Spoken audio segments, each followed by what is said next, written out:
Shalom sahabat lensa kita, bertemu lagi dengan saya Eca di episode ke-10 kali ini.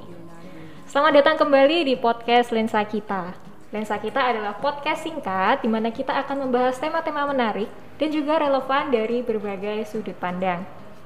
Nah, masih dalam MDC spesial hari ulang tahun ke-37 GKMI Solo.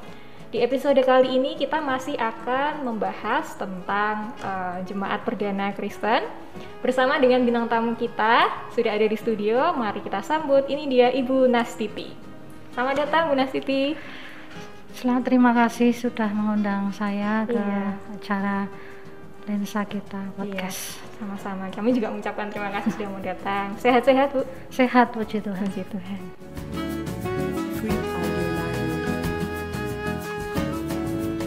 Dalam memperingati hari ulang tahun ke-37 GKMI Solo, bahasan kita masih sama dengan minggu-minggu sebelumnya, yaitu kita ambil nats dari Kisah Para Rasul 2 ayat 41 sampai 47 dan Kisah Para Rasul 4 ayat 32 sampai 35 yang secara garis besar membahas tentang Jemaat Kristen Perdana.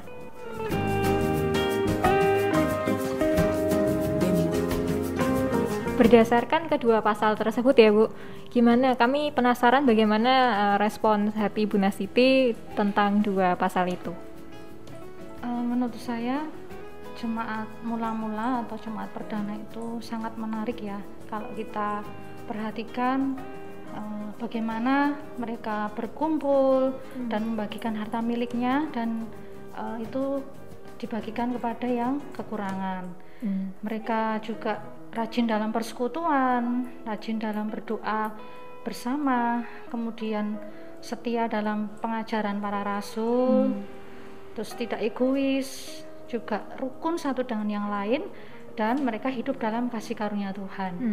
Dan menurut saya juga mereka juga terus dan berbuat baik dan berada pada jalan Tuhan. Dari beberapa pendapat Ibu Nastiti tentang kedua pasal tersebut Bu, adakah hal yang bisa diadaptasi atau diteladani dalam hidup berjemaat di GKMI Solo ini?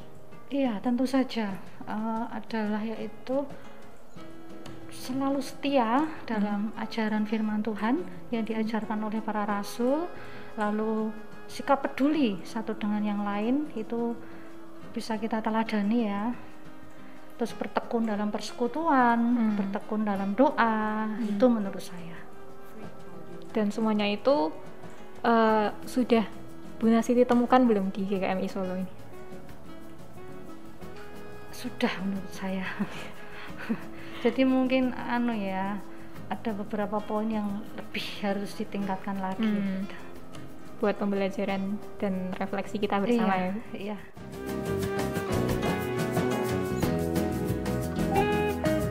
Nah, sebagai salah satu jemaat di GKMI Solo ya Bu ya, Ibu Nastiti udah berapa tahun Bu di GKMI Solo? Kalau dihitung sejak saya dibaptis tanggal 19 September 1999, berarti sekitar 22 ya, 22 tahun. Cukup lama ya? Iya, tidak terasa. Nah, selama 22 tahun bergereja di sini Bu, saya yakin pasti ada banyak pengalaman yang Ibu rasakan dan Ibu alami ketika berjemaat di gereja ini. Adakah bisa di-sharekan satu atau dua pengalaman yang paling mengesankan atau terspesial dalam hidup Ibu Nastiti selama di gereja ini?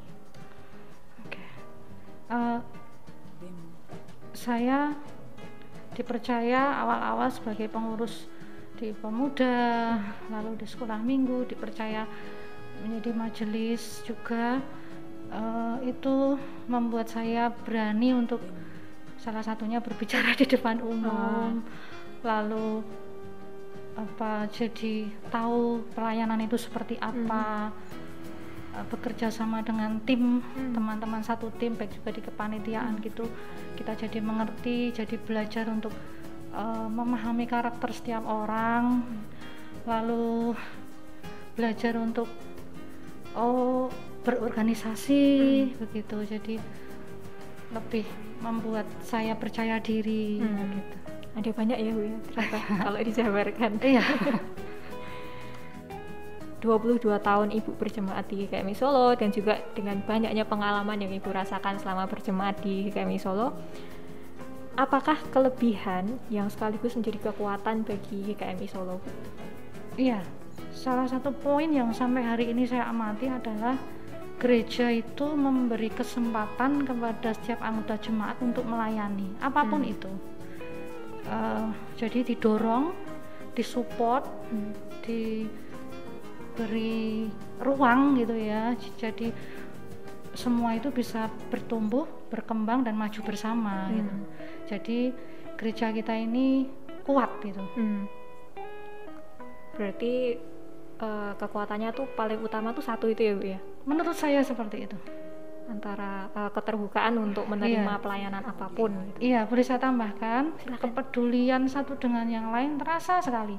Saya rasakan baik secara pribadi maupun ketika saya mengamati itu dilakukan jemaat yang lain gitu. Betul, setuju.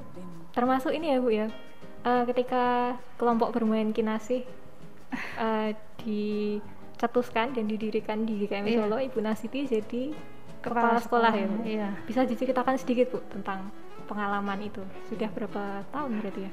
Iya, saya bersyukur, saya berterima kasih gereja memberi saya kesempatan untuk menjadi kepala sekolah. Ini adalah tahun yang ketiga KPK Kinasih berdiri, dan saya bersyukur walaupun waktu itu apa bisa gitu ya, tapi karena dorongan dari hamba Tuhan, majelis, pengurus dan yang lain, rekan-rekan yang lain, dengan dukungan, support dan sebagainya, akhirnya kita bisa menjalani sampai saat ini. Lalu Bu, adakah harapan atau kerinduan Bu Nasiti untuk GKMI Solo di tahun-tahun selanjutnya? Harapan dan kerinduan saya untuk GKMI Solo, GKMI Solo semakin bertumbuh, semakin berkembang dalam hal kuantitas maupun kualitas, dan juga semakin menjadi berkat bagi warga sekitar, terutama untuk KPK Kinasih ya, yang sangat terberkati, sangat memberkati saya terutama anak-anak. Selain kita mengajak mereka, mendidik mereka untuk lebih cinta Tuhan, juga mempunyai pembiasaan yang baik, dan juga mempunyai karakter dan menjadi anak yang pintar. Amin, amin.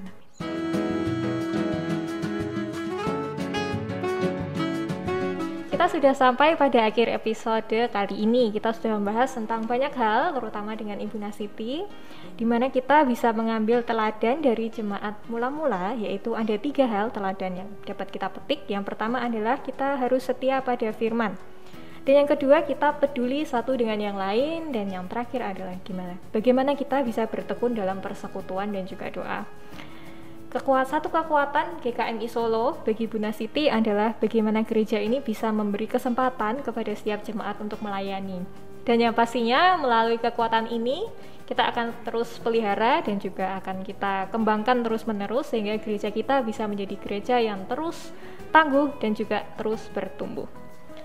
Kami juga mengucapkan terima kasih untuk Ibu Nasiti yang sudah bersedia hadir Bu di podcast kali ini. Bagaimana Bu perasaannya? Saya sangat senang boleh hadir di tempat ini, boleh berbagi sedikit apa yang saya tahu. Terima kasih. Kami juga mengucapkan terima kasih ya Bu.